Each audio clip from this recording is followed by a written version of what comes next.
Lyca நிறுவனத்தின் தயாரிப்பில் அஜித்குமார் நடிப்பில் இன்று திரையரங்குகளில் வெளியாகியுள்ள திரைப்படம் தான் விடாமுயற்சி. இந்த படத்தை மகிழ் திருமணி இயக்கியிருந்தார். மேலும் இதில் அஜித்துடன் த்ரிஷா மீண்டும் ஜோடி சேர்ந்துள்ளதால் இந்த படம் மீதான எதிர்பார்ப்பு அதிக அளவிலேயே காணப்படுகிறது. கிட்டத்தட்ட 2 ஆண்டுகளுக்கு பிறகு அஜித் நடிப்பில் விடாமுயற்சி திரைப்படம் வெளியாகியுள்ளது. மேலும் குட் பேட் அக்லி திரைப்படமும் இந்த ஆண்டு ரிலீஸ் ஆக உள்ளது.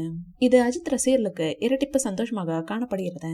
இதனையடுத்து விடாமுயற்சி திரைப்படத்திற்கு நடிகர் ரஜினிகாந்த் வாழ்த்து சொல்லி இருக்கிறார். மேலும் தல அஜித்திற்கு என்னுடைய வாழ்த்துக்கள் என சொல்லி இருக்கிறார். இதனையடுத்து கூலி படப்பிடிப்பை முடித்த கையோடு விடாமுயற்சி படத்தை பார்க்க வருவேன் என சொல்லி இருக்கிறார். சூப்பர் ஸ்டார் ரஜினிகாந்த் ஜெயிலர் படத்தின் மூலம் மீண்டும் ஃபார்முக்கு வந்துள்ளார். அவர் பல ப்ராஜெக்ட்களில் பிஸியாக நடித்து வருகிறார். டிஜே ஞானவேல் இயக்கிய சஸ்பென்ஸ் த்ரில்லர் படமான பேட்டையன் பாக்ஸ் ஆபீஸில் பெரிய வரவேற்பை பெறவில்லை என்பதால் தற்போது அனைவரின் எதிர்பார்ப்பும் ரஜினிகாந்தின் கூலி படத்தின் மீது திரும்பியுள்ளது. லோகேஷ் இயக்கியுள்ள இந்த படம் தங்க கடத்தலை மையமாக வைத்து எடுக்கப்பட்டுள்ளது. ரசிகர்கள் ஆவலுடன் படத்தின் ரிலீஸை எதிர்நோக்கி காத்திருக்கின்றனர். முதலில் மே தினத்தில் கூலி வெளியாகும் என்று தகவல்கள் வெளியானது. எனினும் இப்படத்தின் பணிகள் இன்னும் முடிவடையாத காரணத்தால் கூலி படத்தின் ரிலீஸ் தீபாவளிக்கு மாற்றப்பட்டுள்ளது. பண்டிகை காலத்தில் அதிக வசூல் கிடைக்கும் என்பதால் படக்குழு இந்த முடிவை எடுத்துள்ளதாக தெரிகிறது.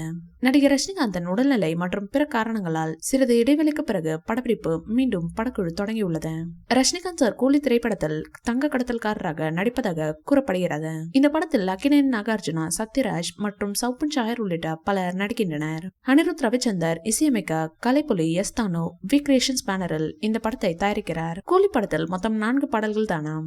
அதில் 2 பாடலை முடித்துவிட்டதாகவும் 1 பாடல் வெளியாக இருப்பதாகவும் அனிருத் சொல்லி இருக்கிறார். அந்த பாடலை ரஜினி அவர்களை பாடி உள்ளாராம். இந்த வீடியோ பிடிச்சிருந்தா லைக் பண்ணுங்க, ஷேர் பண்ணுங்க. மேலும் ரஜினி சார் பற்றிய தகவல்களுக்கு எங்க சேனலை சப்ஸ்கிரைப் பண்ணுங்க.